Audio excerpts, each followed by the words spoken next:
YouTubers, what's going on? Got another video. Look, this one is on suspension and bracing. If you don't know, I'm building a 72 A-body Buick Skylark. I'm going all the way in with everything. So that means replacing everything.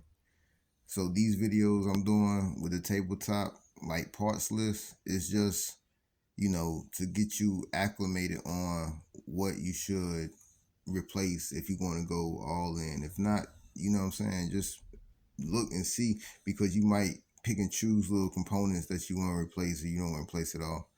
Well, all right, so over here in the corner, this is my Pro Forge Centerlink tie rod ends, Pitman arm, Eiler arm. I know you only see 3 boxes, but I couldn't fit it all up here, so I'm just letting you know what it is. All right, back here, that's my rear control arms, upper and lower. I got them still, everything's still bubble wrapped because I don't want to bang it up until I put it into the car. But I can still talk about what I got. All right, so we got the drive shaft loop. If you know, you know. All right, then we got the rear sway bar.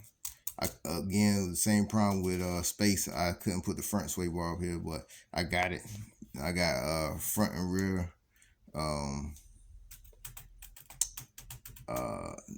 mounts, support mounts. I forgot what they call them right now, but that's for the front and rear of the car. And then I have the upper and lower front control arms. And I also have Viking coilovers in the front, and I got 2-inch drop coil springs in the back.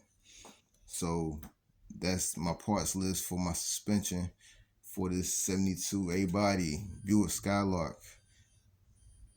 Stay tuned for the build. This right here, this is nothing. You know what I'm saying? This is just, again, me telling you what's going into the car, because a lot of people, they be tight-lipped with what goes into it and all that. I'm going all the way in with everything, and I'm going to let you know what it is, because we're going to build this thing together. You know what I'm saying? So, again, with that, if you build a car and you see one of these videos and you take something from it, like, you don't got to take it all. Take it in increments, because I ain't gonna lie to you, going all the way in, woo, it can hurt a little bit, you know what I mean? But stay tuned for the build. It's gonna be all right, and I'll check you out. Peace.